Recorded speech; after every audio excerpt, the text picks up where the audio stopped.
Namaku Rino, usia 33 tahun, aku adalah sopir cadangan di salah satu perusahaan otobus swasta, jurusan Jakarta Banyuwangi.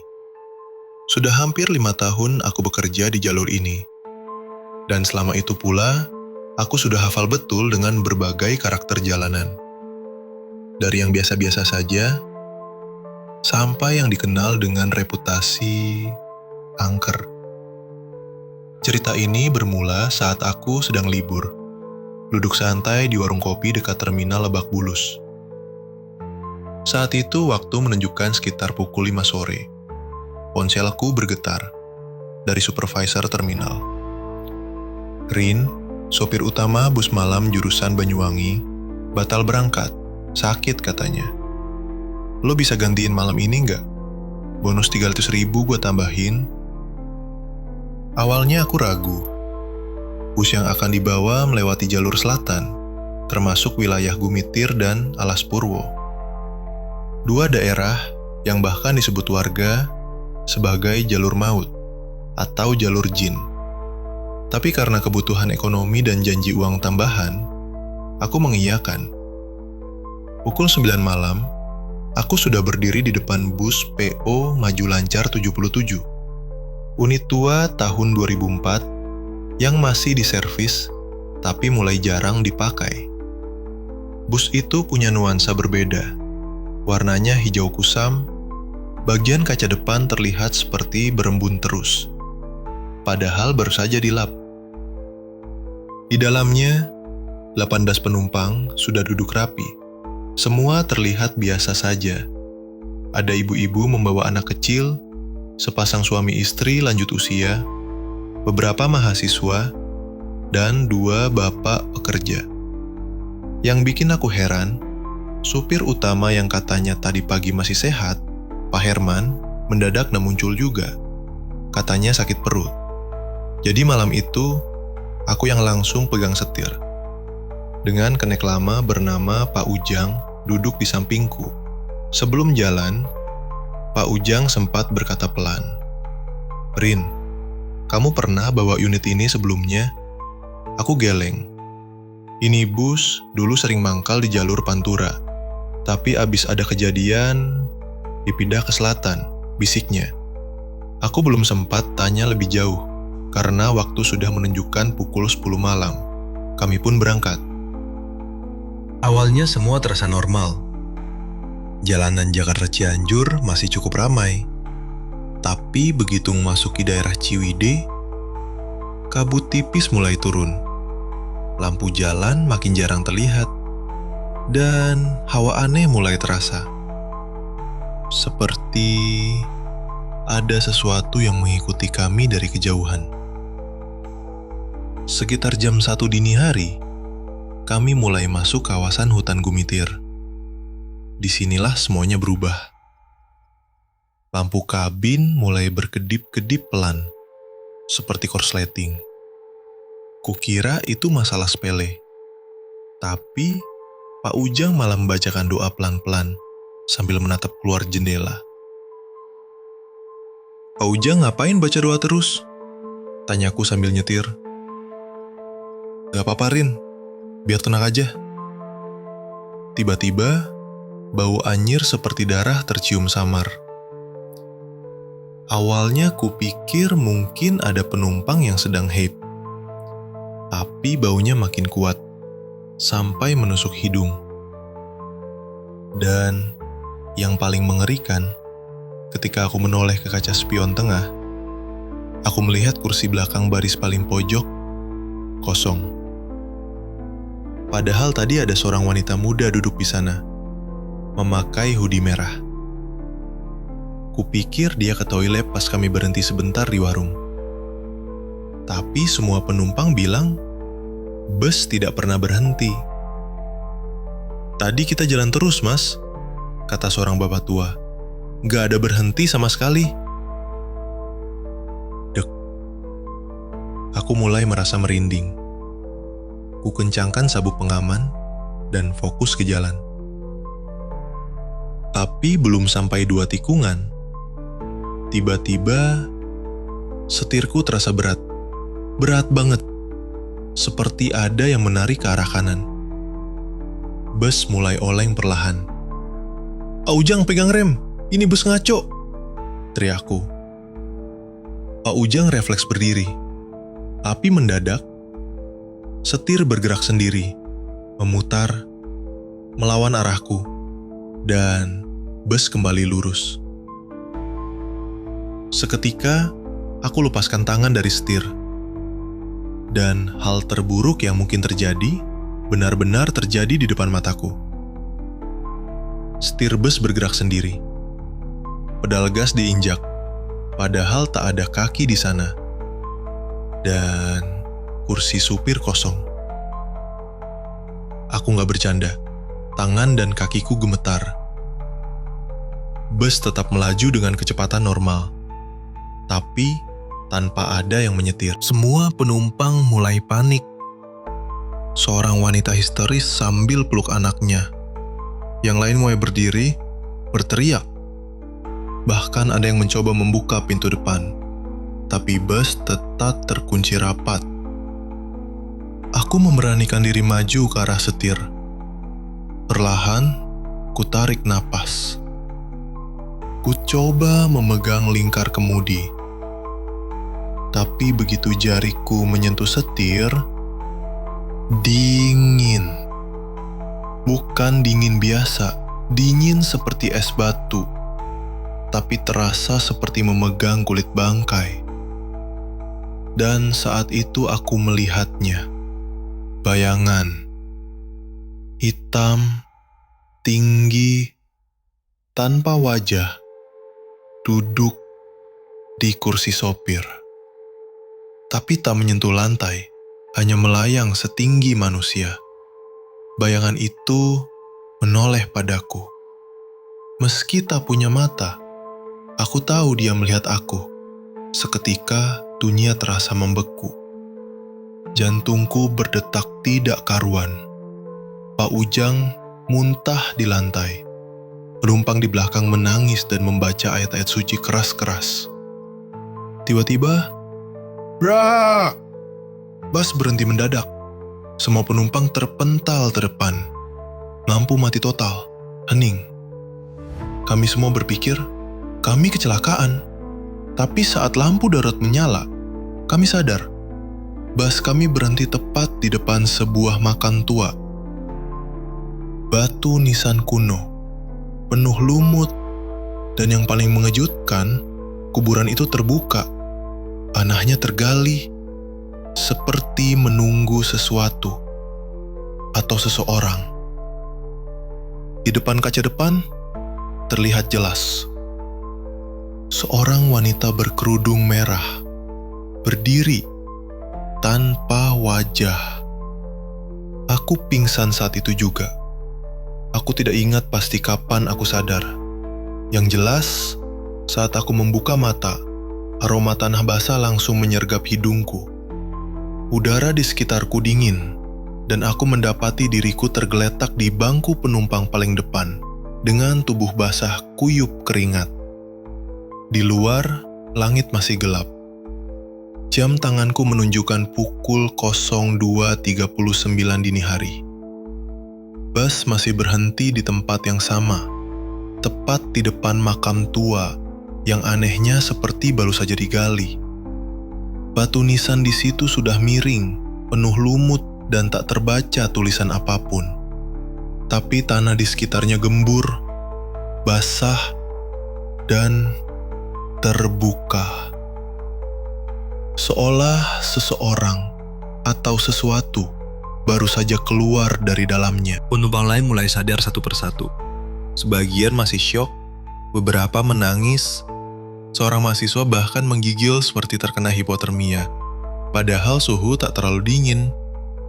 Tapi yang paling parah adalah Pak Ujang. Ia duduk diam di pojok kabin, mulutnya terus komat kamit, matanya kosong, menatap lurus ke jendela depan.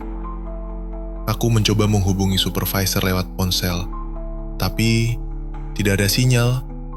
Kami benar-benar terisolasi.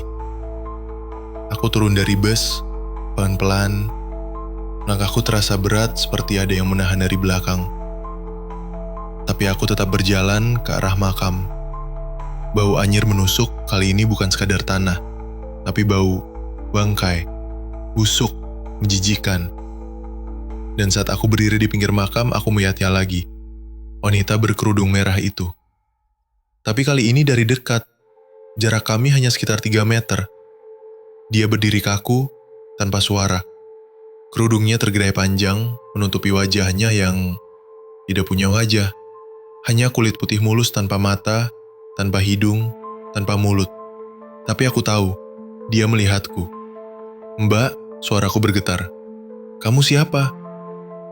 Ia tidak menjawab, hanya mengangkat tangannya perlahan. Tangannya kurus, panjang, dan di ujung jarinya tak ada kuku, hanya ujung-ujung hitam seperti arang terbakar. Tiba-tiba dia menunjuk ke dalam makam, dan lubang itu bergerak. Tanahnya berdenyut pelan seperti jantung. Dari dasar lubang terdengar suara rintihan, samar, berat, penuh derita. Maafkan aku, jangan bawa aku lagi." Aku spontan mundur, nafasku sesak, lututku gemetar. Saat aku kembali ke dalam bus, semua penumpang menatapku seperti melihat hantu. Seorang ibu-ibu berkata, "Tadi Mas Rino berdiri di luar, tapi ada 2 Mas Rino. Satu di makam, satu lagi berdiri di balik kaca depan bus." Aku membeku. Aku ingin memanggil teknisi, ingin keluar dari tempat ini, tapi tak ada yang bisa dilakukan. Jalur ini benar-benar mati. Tak ada sinyal, tak ada kendaraan lewat.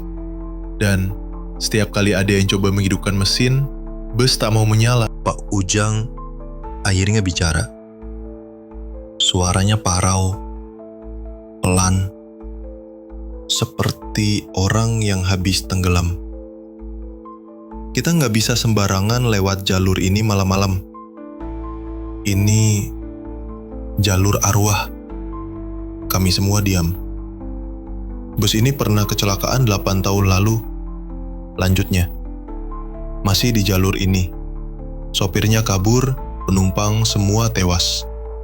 Tapi nggak ada satupun jenazah yang ditemukan. Busnya hilang.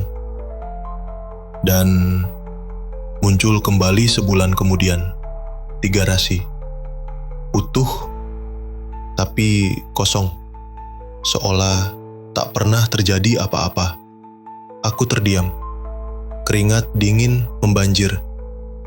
Dan yang lebih aneh, Pak Ujang menatapku lurus. "Itu bus sama persis dengan yang kita bawa sekarang." Hatiku langsung copot. Aku menoleh ke sisi pintu. Di sana tertempel nomor rangka ML7709117. Aku pernah dengar kode ini. Ini kode bus yang pernah hilang di jalur selatan. Kita naik bus hantu. Seorang bapak langsung syok dan jatuh terduduk. Seorang ibu muda muntah. Beberapa anak muda langsung menangis keras.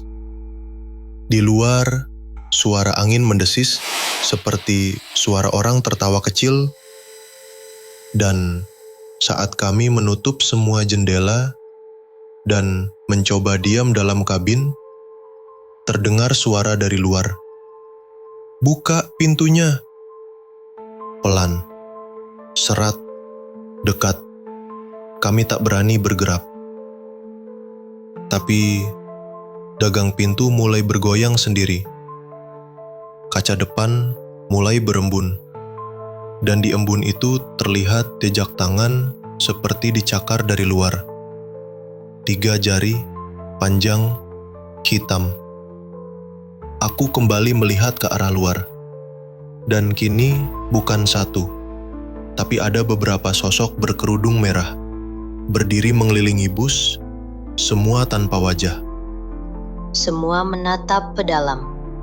Bus ini seperti dipagari oleh para arwah.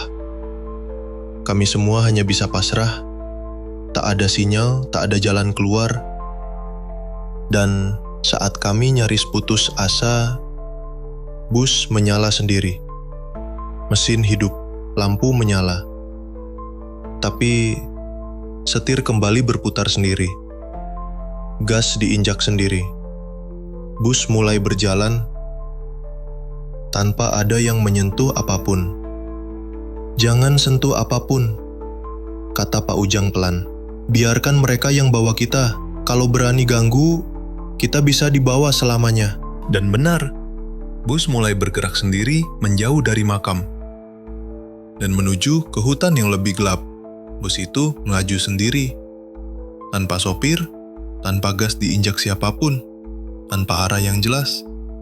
Tapi kami semua hanya bisa duduk diam, menahan napas, menahan tangis, menahan teriakan. Lampu dalam bus masih menyala, api redup. Seperti bus ini berjalan di bawah lapisan bayangan. Dari jendela hanya terlihat pepohonan rapat yang tak pernah kulihat sebelumnya. Semua terasa aneh. Jalanan sudah bukan aspal, melainkan tanah merah yang berlumpur dan basah. Padahal kami tidak pernah berbelok dari jalur utama. Aku mencoba melihat ke Google Map, tapi layar hanya memutar satu titik. Satu lingkaran merah seperti sedang berputar di dalam neraka. Lokasi tidak terdeteksi. Salah satu mahasiswa tiba-tiba menjerit keras. "Itu ada di dalam bus. Dia masuk. Dia di dalam." Kami semua menoleh. Dan benar, di lorong tengah berdiri wanita berkerudung merah itu lagi. Kali ini lebih dekat. Di antara kursi baris 2 dan 3. Ia hanya berdiri, diam, tapi kulitnya kini terlihat jelas. Putih pucat, urat-urat biru kehijauan mencuat dari bawah dagunya. Dari bagian tubuhnya menguap bau darah dan tanah basah. Seseorang mencoba membacakan ayat kursi dengan keras, tapi wanita itu tersenyum. Tak ada mulut, tapi pipinya terangkat. Kulitnya seperti digerakkan paksa dari dalam. Dan dalam sekejap, semua lampu padam, gelap total. Bus berhenti, kami terdiam, tak ada yang berani bergerak. Dan lalu terdengar suara langkah kaki di atas atap bus. Tek, tek, tek. Lambat, berat, seperti sesuatu menyeret tubuhnya. Salah satu kaca jendela retak, bukan karena pukulan, tapi karena bayangan hitam merayap dari luar. Masuk lewat sela-sela ventilasi. Aku belum diantarkan pulang. Suara itu terdengar dari dalam speaker bus, seperti suara pengumuman biasa, tapi kali ini suara itu serak, kering. Seperti suara manusia yang mati dalam tenggorokan terbakar. Pak Ujang jatuh pingsan. Seorang penumpang kejang-kejang. Yang lain mulai membaca doa keras-keras, tapi tidak ada yang mampu menghentikan teror yang terjadi. Bus mendadak berjalan lagi. Tapi kali ini sangat cepat. Melewati jalanan aneh seperti masuk lorong panjang gelap tanpa ujung. Dan entah bagaimana aku bisa melihat ke depan di kursi sopir. Ada sosok bayangan sedang mengemudi. Tangannya seperti kayu terbakar. Matanya tak ada, tapi sorotnya bisa kurasa. Dia lebih dari dia. Menyopiri bus yang dulu, yang hilang. Kisah terdahulu terungkap dari kabin atas bus. Pak Ujang yang tersadar berkata pelan, 8 tahun lalu, lebih dari 8 tahun lalu. Bus ini kecelakaan di tikungan hutan Gumitir. Sopirnya kabur, tapi satu penumpang seorang wanita hamil muda terjepit dan terpanggang dalam bus. Hidup-hidup. Lebih dari sebelum terbakar, katanya dia sempat berkata satu kalimat, "Antarkan aku pulang. Atau kalian semua. Akan aku jemput." Tak ada yang tahu kemana jasadnya.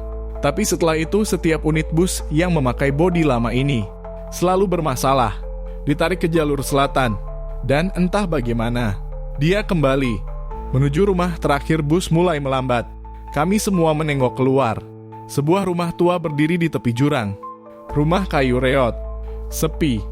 Tapi di depannya ada papan kecil yang bertuliskan nama samar lebih dari DUSUNSAWITAN. Dari luar, sosok wanita berkerudung merah muncul berjalan pelan ke arah rumah. Tapi bukan dari jalan, melainkan dari dalam bus. Kami tak sadar kapan ia berjalan, tapi kini ia sudah berdiri di luar, menatap kami, dan tersenyum. Lalu bus menyala sendiri lagi, mundur, perlahan, lalu melaju cepat seperti hendak bunuh diri ke jurang. A6 A6 lebih dari A6 A6. Semua orang menjerit. Tapi bus tidak jatuh. Kami kembali ke jalan utama. Dan entah bagaimana tiba-tiba saja kami sudah berada di rest area daerah Jember. Matahari sudah mulai naik. Pukul 5.48 pagi. Mobil polisi sedang parkir di depan. Seorang teknisi menghampiri kami sambil bingung.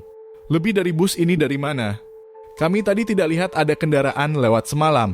Kami semua diam, karena saat keluar di badan bus, tidak ada logo perusahaan, tidak ada plat nomor, tidak ada tanda bahwa bus ini pernah ada. Dan saat polisi mencoba mencatat nomor rangka, besi tempat nomor itu kosong. Penutup yang tak pernah tuntas dari 18 penumpang malam itu. 2 orang mengalami trauma berat. 1 orang hilang ingatan. Dan 1 mahasiswa menghilang seminggu setelah kejadian. Tanpa jejak, bus itu ditarik ke garasi pusat. Tapi esok paginya, hilang. Dan anehnya, rekaman CCTV seluruh perjalanan kosong. Lebih dari kalau suatu malam kamu naik bus jurusan selatan dan sopirmu terlihat gelisah. Atau kamu merasa busnya berjalan terlalu tenang di tengah hutan. Coba tengok ke depan. Pastikan sopirmu manusia. Karena bisa saja kamu sedang menumpang bus yang tak pernah sampai tujuan.